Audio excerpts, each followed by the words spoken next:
ready for them Chiefs? Y'all ready for them Chiefs?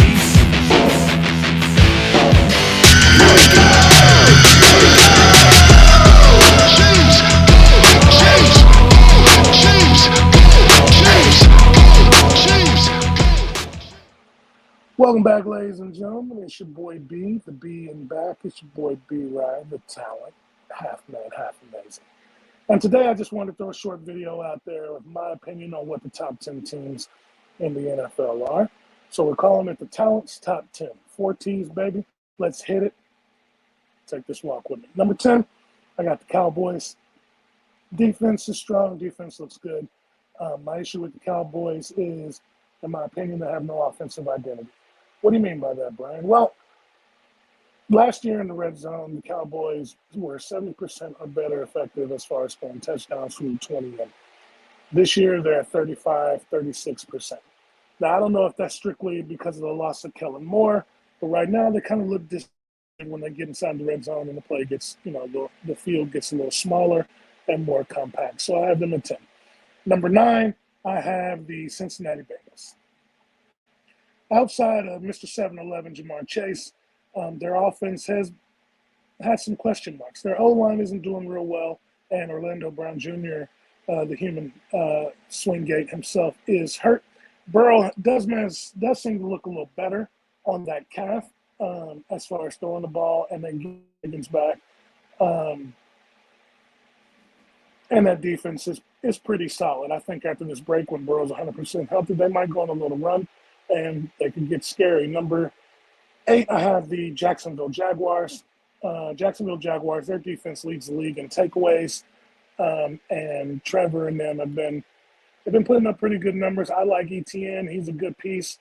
And as long as Trevor stays healthy, which is a question mark because he walked out of the last game against the Colts with a knee injury, and he may not play on Thursday. But right now, they're number 8. They're looking good considering they were the consensus number 1 seed in the AFC when the season started. And they got to an 0-2 start. But they look like they're going to work their way back now. They're 4-2 on a 3-game win streak. Number 7, I have the Baltimore Ravens. Listen, I don't know how many of y'all watched the game in London. I did. I was up for it. And that defense of the Ravens is something else. They're pretty good. And yes, Derrick Henry went off for almost 100 yards or 100 yards, whatever. But you would have trouble tackling Derrick Henry for 60 minutes, too. Eventually, he's going to break one unless you're Nick Bolton of the Chiefs and you steal his soul every time you guys play. The problem with the Ravens is not the quarterback. It is not Lamar. He is no longer a running back that throws the football. He actually looks like a pocket quarterback. The problem is his receivers. It's a brand new offense, brand new offensive coordinator, same old Ravens offense. Lamar running around for his life, making plays with his legs, chucking the ball to Andrews for first downs. I mean, that's basically what it's all boiled down to. I don't know if OBJ is still torn, is something still bothering him with his knee, but he doesn't look like he's getting any kind of separation on his routes. And he's not really a big factor in their offense. Number 6, I've got the Buffalo Bills. Yes, they stole one from the Giants, and they probably should have lost. Their defense, up until they lost 2 Pro Bowl, all-pro caliber players in their linebacking core and secondary, looked good. They rotate those defensive linemen in so your quarterback can't get no kind of rest or reprieve. And looks like Josh Allen has cut back on his mistakes and given the ball away inside the red zone. So number 6, even though they stole one, the Bills are always around at the end, and the AFC East is still wide open, and they could be chasing that down and, doing what they normally do. Number 5, I've got the Detroit Lions. They beat the Chiefs, yes, 21-20.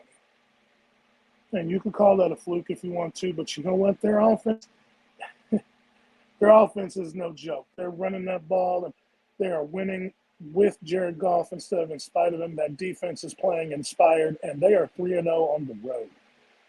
They go places and win. Adversity does not affect them. I don't know if that's the Dan Campbell effect or whatever, but he's got his guys ready to run through walls. They're playing inspired football, and I think that if the 5 teams below them, they could beat them on a neutral field any day of the week. Now, the top 4 teams, I believe, would beat the Lions. Number 4, I have the track team on grass. I have the Miami Dolphins, fastest team in the NFL. Even though they're missing A-Chain, Mostert has 11 touchdowns on the year already, which is crazy. And they're putting up offensive numbers that have never been seen before. I worry it looked like he pulled up lane on one of his routes near the end of the game last week. My problem with the Dolphins and why I have them ranked number 4 is because of their defense. Their defense is suspect. Teams are moving the ball at will up and down. The problem is they aren't finishing. And yes, that's pretty much the name of the game. Stop them when they're in red zone. But come on, the Panthers went up 14-0. Something suspect about that defense. I don't know if it's scheme or if they just need more time to gel. Time will tell. They've got some big games coming up. Number 3, I have the Philadelphia Eagles. Look, they lost to the Jets, and the Jets have made a lot of teams look less than their powerhouse selves. That defense is solid. That defense is great. They've got ballers all around, and believe it or not, Zach Wilson is getting better little by little. So it's not embarrassing to lose to the Eagles. What's embarrassing is the fact that it doesn't look like they've really figured out who they are yet. I mean, Jalen throwing 3 interceptions, even against the Jets, seems a little I think they're still trying to figure it out with the new offensive coordinator. But it's the Eagles, and the brotherly shove will get them a lot of first downs and keep them in a lot of games. So they're number 3. Our top 2 teams would beat them on a neutral field. Number 2, I have the Kansas City Chiefs. Listen.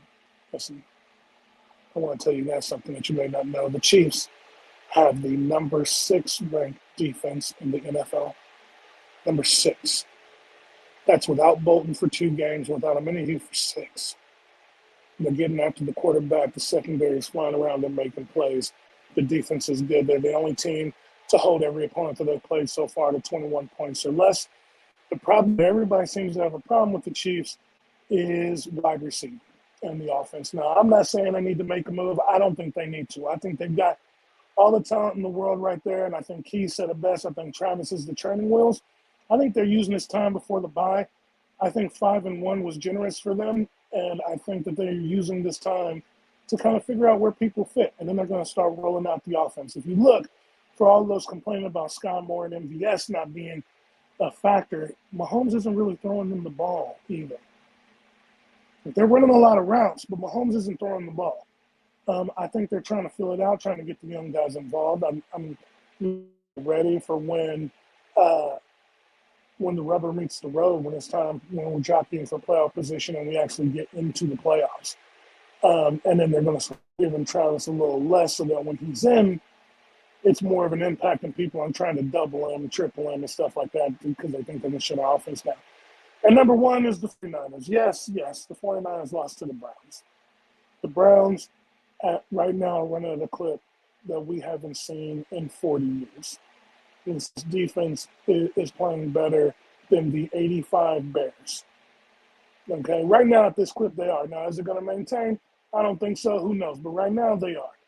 And you lost McCaffrey, you lost Debo, and it gets a little rough in these streets. Purdy had his worst game as a starter, but they're still a contender.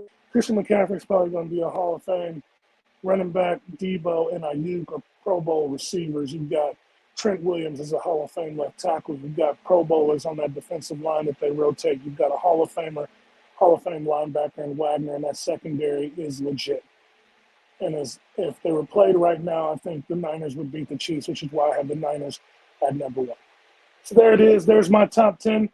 I'm going to do one every week for the rest of the football season, and then I'll do a playoff version of it when the playoffs come. Like, dislike, have issues with it, want me to think about another team, want to talk about that, hit me up in the comments. I'll read them. I'll answer. Again, I appreciate you guys checking out us here at the Back Talk Bros. We appreciate anybody that watches our content, whether religiously or passing. Make sure you tell somebody you love them. In today's society, people need their flowers. It's just overall nice to be nice to people.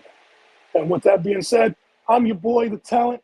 I'll catch you tomorrow at 7:30, me and Keys. And with that, hit my theme music. You got your team, and we got a kingdom. Ready for war, we score and win. We're the Super Bowl champs, the king of the hill.